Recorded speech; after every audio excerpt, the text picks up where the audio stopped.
Hello everyone. तो आज मैं आपसे बात करूंगी क्लिनिकल सेंसिटिविटी और क्लिनिकल स्पेसिफिसिटी को लेके।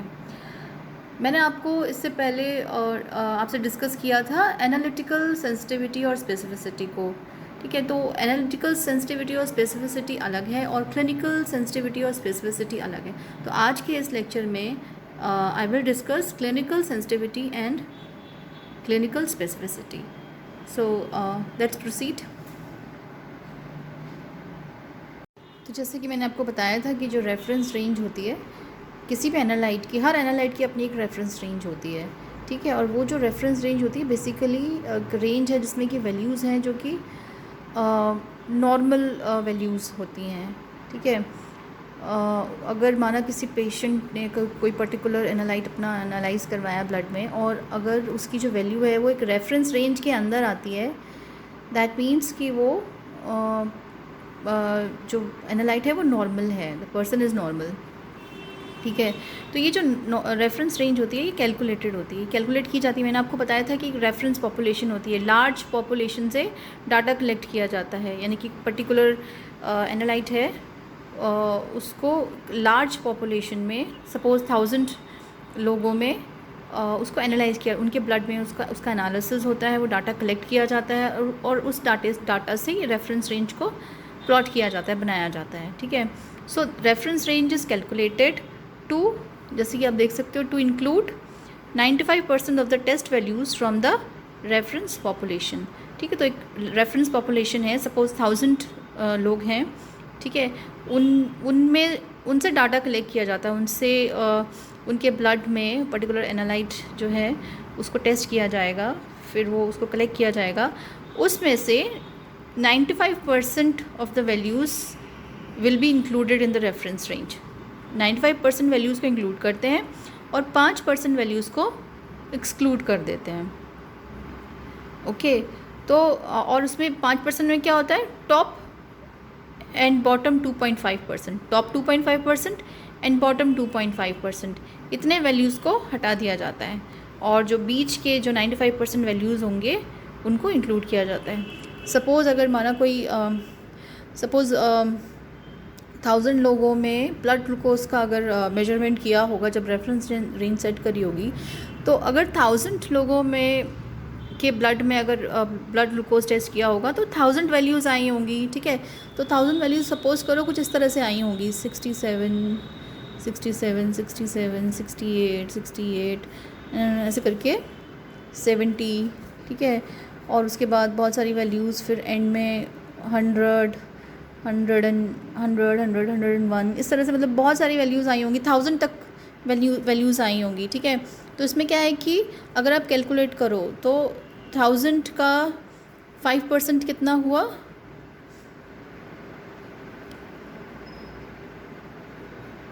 50 वैल्यूज़।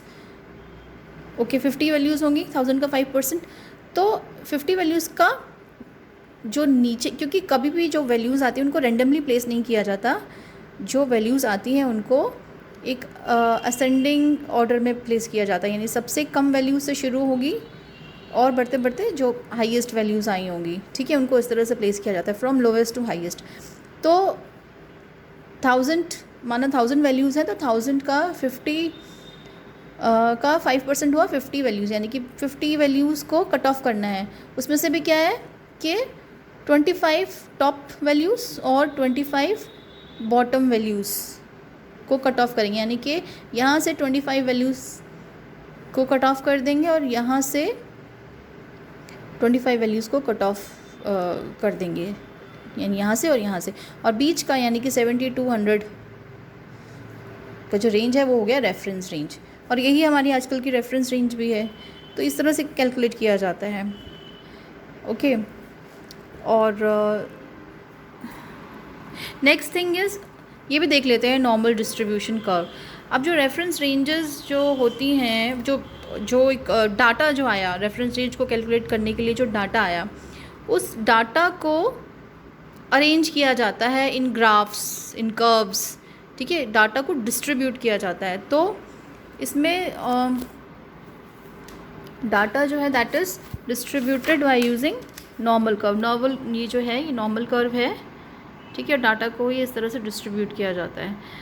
तो इसमें क्या होता है कि अगर जो डाटा कलेक्ट हुआ है, अगर उसकी जो जितनी वैल्यूज़ हैं अगर वो मीन के अराउंड डिस्ट्रीब्यूट होती हैं, ठीक है, जैसे यहाँ पे ये मीन है सेंटर में और ये इधर उधर दोनों तरफ सिमेट्रिकल डिस्ट्रीब्यूशन है, वैल्यूज़ जो है उनका सिमेट्रिकल डिस्ट्रीब्यूशन है, तो नॉर्मल कर्व फॉर्म हो जाता है।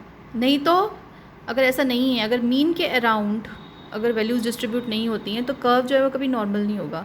कर्व जो होगा वो स्क्यूड होगा, या तो वो कर्व कोई इस तरफ को होगा टिल्टेड, ठीक है, इस एक्सिस से इस तरफ को होगा। थोड़ा सा बना के दिखा देती हूँ आपको।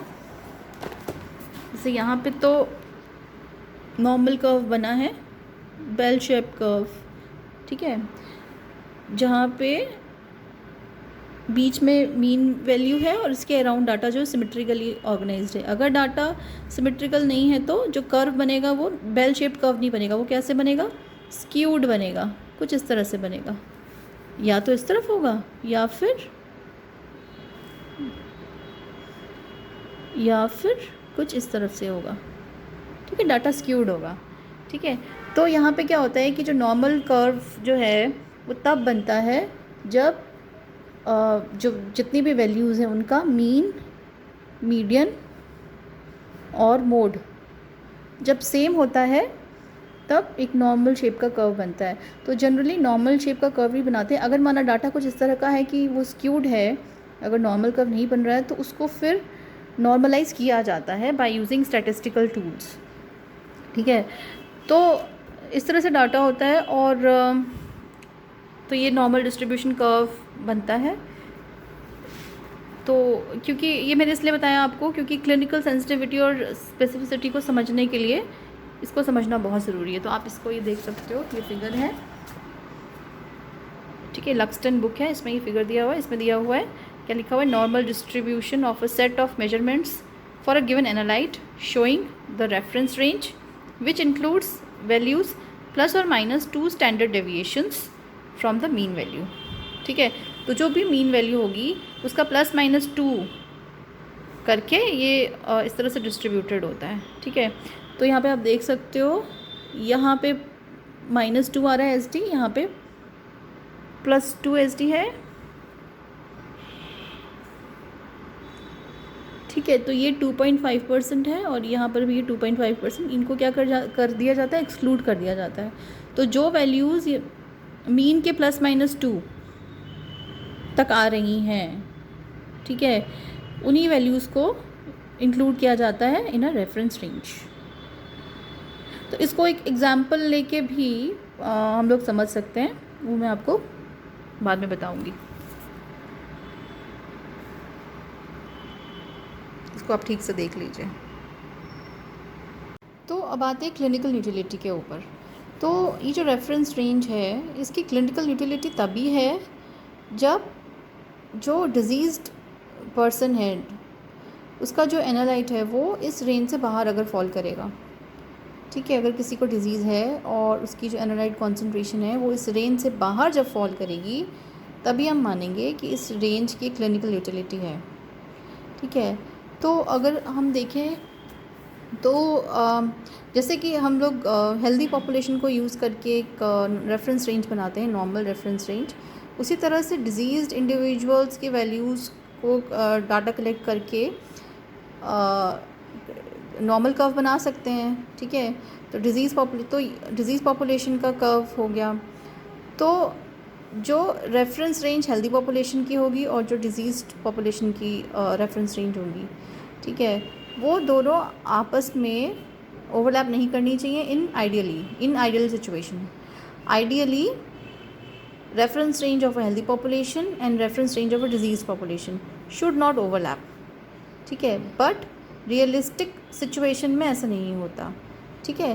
तो ये जो फिगर है दिस शोज़ 2 हाइपोथेटिकल कंडीशंस, जिसमें जो पहली कंडीशन है वो है जिसमें कि हेल्दी पॉपुलेशन और डिजीज पॉपुलेशन के कर्व जो हैं वो एक दूसरे से ओवरलैप नहीं कर रहे हैं, दोनों अलग अलग हैं, ठीक है। और ऐसा आइडियली होना भी चाहिए। जो दूसरा कर्व है figure B, this shows there is an overlap between the two curves, one of the healthy population and other of the disease population, इन दोनों के बीच में एक ओवरलैप है, ठीक है। And this shows the realistic situation, realistically in real scenario इसी तरह का सिचुएशन होता है, हमेशा एक ओवरलैप होता है between values of the healthy population and values of the disease population. तो अगर आप इस कर्व को देखो तो यहाँ पे जो हेल्दी पॉपुलेशन है उनको क्या बोला है, ट्रू नेगेटिव बोला है। ट्रू नेगेटिव यानी कि एब्सेंस ऑफ द डिजीज़, ठीक है। इंडिविजुअल जो हैं वो नॉर्मल है, हेल्दी हैं, उनको कोई डिजीज़ नहीं है, इसलिए ट्रू नेगेटिव। वहीं पे जो डिजीज़्ड पॉपुलेशन का कर्व है उसको बोला है ट्रू पॉजिटिव, यानी कि इंडिविजुअल जो है डिजीज़्ड है और उनमें वैल्यू जो है वो पॉजिटिव है, ठीक है, डिजीज़ इज़ पॉजिटिव, तो ट्रू पॉजिटिव हो गया। तो रियल सिचुएशन में ये दोनों कर्व्स में ओवरलैप होता है, ठीक है। और जिस पॉइंट पे ये दो कर्व्स इंटरसेक्ट करते हैं उस पॉइंट को मानते हैं cut off value. Cut off value, अब ये जो कट ऑफ वैल्यू है इसके अगर लेफ़्ट साइड में अगर वैल्यू आती है इन दिस पर्टिकुलर एरिया तो उसको बोलेंगे फॉल्स नेगेटिव, और अगर इस कट ऑफ वैल्यू के राइट साइड में अगर इस पर्टिकुलर एरिया में अगर वैल्यू आती है तो उसको बोलेंगे फॉल्स पॉजिटिव, ठीक है। फॉल्स नेगेटिव का मतलब हुआ कि डिजीज़ है लेकिन जो वैल्यू आ रही है वो नेगेटिव आ रही है, ठीक है, नॉर्मल रेंज में आ रही है। और फॉल्स पॉजिटिव का मतलब ये हुआ कि डिजीज़ नहीं है लेकिन जो वैल्यू है वो पॉजिटिव आ रही है, वो यहाँ फॉल कर रही है इस कर्व में, तो ये पॉजिटिव आ रही है, ठीक है। तो ये है, ठीक है। तो इसी से related there are two terms called clinical sensitivity and clinical specificity. अब इसे समझते हैं, ठीक है। तो the usefulness of a biochemical test in detecting disease is evaluated by two measures of clinical utility and these are clinical sensitivity and clinical specificity. तो कोई भी बायोकेमिकल टेस्ट है उसकी जो यूजफुलनेस है in detecting disease that is evaluated by two measures of clinical utility. तो one is clinical sensitivity and other is clinical specificity, okay. और ये जो क्लिनिकल सेंसिटिविटी और क्लिनिकल स्पेसिफिसिटी हैं ये एनालिटिकल सेंसिटिविटी और एनालिटिकल स्पेसिफिसिटी से अलग हैं। तो लेट्स अंडरस्टैंड कि क्लिनिकल सेंसिटिविटी क्या है। तो जो क्लिनिकल सेंसिटिविटी है that is defined as a proportion of positive test results in a disease group and it is expressed in a percentage. 100 से मल्टीप्लाई किया है तो परसेंटेज के तौर पे इसको एक्सप्रेस करते हैं, ठीक है। और बेसिकली जो सेंसिटिविटी होती है वो क्या देती है, proportion of the positive test results in a disease population. तो डिजीज़ पॉपुलेशन में कितना पॉजिटिव टेस्ट रिजल्ट आ रहा है, ठीक है। तो उसमें क्या है कि जो फॉर्मूला है काफ़ी सिंपल है, number of true positives divided by number of true positives plus number of false negative multiplied by 100। तो ये सेंसिटिविटी का फॉर्मूला है, ठीक है। तो अगर माना ओवरऑल अगर थोड़े बहुत फ्यू नेगेटिव केसेस होंगे यहाँ पे, ठीक है, सपोज़ अगर ट्रू पॉजिटिव केसेस 100 हैं, मतलब ट्रू पॉजिटिव वैल्यूज़ 100 हैं, डिवाइडेड बाय 100 हो जाएगा, प्लस फॉर एग्जांपल अगर 4 केसेस जो हैं वो फॉल्स नेगेटिव हैं तो उस हिसाब से आप निकालो तो इसमें एक परसेंटेज, एक वैल्यू निकलेगी, ठीक है, दैट इज़ सेंसिटिविटी। इसको हम आगे फर्दर डिटेल में थोड़ा सा समझेंगे एक एग्जांपल लेके, ठीक है। तो ये होगी सेंसिटिविटी। तो दूसरा है स्पेसिफिसिटी। जो स्पेसिफिसिटी होती है clinical specificity that is defined as the proportion of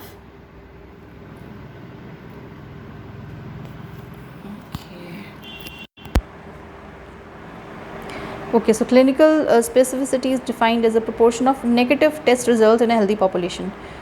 तो ये बेसिकली जो स्पेसिफिसिटी है वो बताती है कि कितना हेल्दी पॉपुलेशन में कितना नेगेटिव टेस्ट रिजल्ट आए हैं, ठीक है। तो specificity is expressed as number of true negative divided by number of true negative plus number of false positive multiplied by 100। तो स्पेसिफिक तो सेंसिटिविटी बताता है कि कितना प्रोपोर्शन जो है वो पॉजिटिव रिज़ल्ट आए हैं ट्रू डिजीज़ ग्रुप में। डिजीज़ ग्रुप में कितने पॉजिटिव टेस्ट रिज़ल्ट आए हैं, ठीक है, उसका मेजर देती है ये सेंसिटिविटी। और स्पेसिफिसिटी बताती है कि नॉर्मल हेल्दी इंडिविजुअल में कितने ट्रू नेगेटिव केसेस आए हैं, नेगेटिव रिजल्ट्स जो आए हैं, ठीक है, तो इसको एक एग्ज़ाम्पल के तौर पे भी एग्ज़ाम्पल लेके भी समझते हैं। जैसे यहाँ पे एक एग्ज़ाम्पल दिया हुआ है, ठीक है, इसमें क्या है, a new test for the detection of bowel cancer has been developed and is now being evaluated for clinical use. ठीक है, तो यहाँ पर जो क्लिनिकल सेंसिटिविटी और स्पेसिफिसिटी है that is also related to the method, जो मेथड यूज़ हो रहा है डिटेक्ट करने के लिए एनालाइट को, तो उस मेथड की ही क्लिनिकल सेंसिटिविटी और क्लिनिकल स्पेसिफिसिटी होती है। जैसे कि एनालिटिकल स्पेसिफिसिटी और सेंसिटिविटी के बारे में मैंने आपको बताया था कि वो भी मेथड से रिलेटेड होता है, तो यहाँ पे जो क्लिनिकल सेंसिटिविटी और स्पेसिफिसिटी है वो भी मेथड से रिलेटेड होती है। ठीक है, तो यहाँ पे एक नया टेस्ट डिटेक्शन के लिए आया है for detection of bowel cancer, और उस नए टेस्ट को इवैल्यूएट कर रहे हैं फॉर क्लिनिकल यूज़, कि वो जो नया मेथड है वो उसकी क्लिनिकल यूटिलिटी कितनी है। ठीक है, तो यहाँ पे अगर थोड़ा सा अगर आप रीड कर सकें इसको, I am reading it for you. So 100 healthy volunteers and 100 patients with bowel cancer were all screened using a new diagnostic test.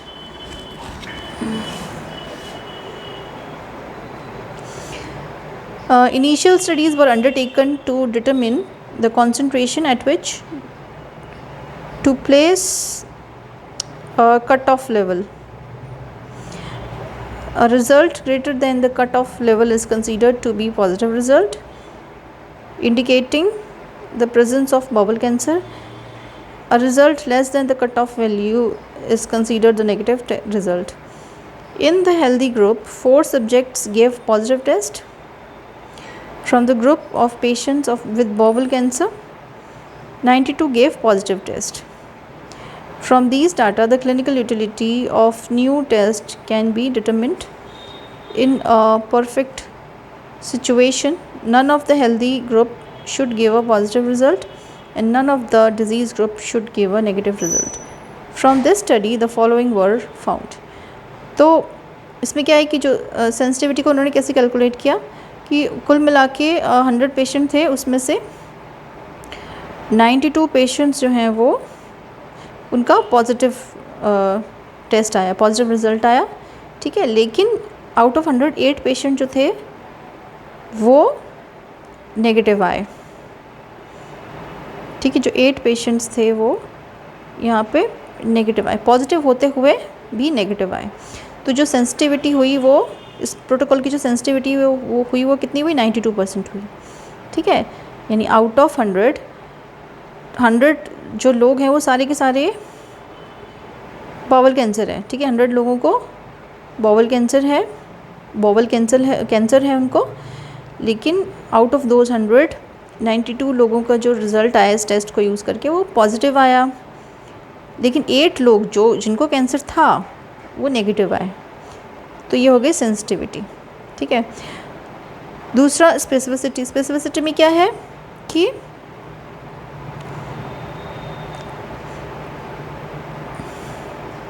100 healthy volunteers थे ना, तो 100 हेल्दी वॉलंटियर्स में से 96 लोगों का ट्रू नेगेटिव आया, रिज़ल्ट नेगेटिव आया। ठीक है, लेकिन 4 ऐसे हेल्दी वॉलंटियर्स थे जिनका जो रिज़ल्ट है वो पॉजिटिव आ गया, मतलब उनको बाउल कैंसर नहीं था, वो हेल्दी थे, लेकिन फिर भी उनका जो रिज़ल्ट है वो पॉजिटिव आ गया, तो उन्हें कहा गया कि आपको बाउल कैंसर है, जबकि उनको नहीं है।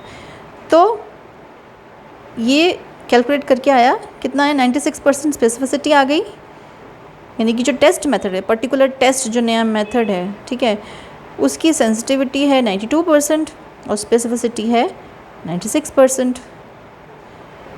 ठीक है, तो ये आई गेस आपको समझ में आ गया होगा।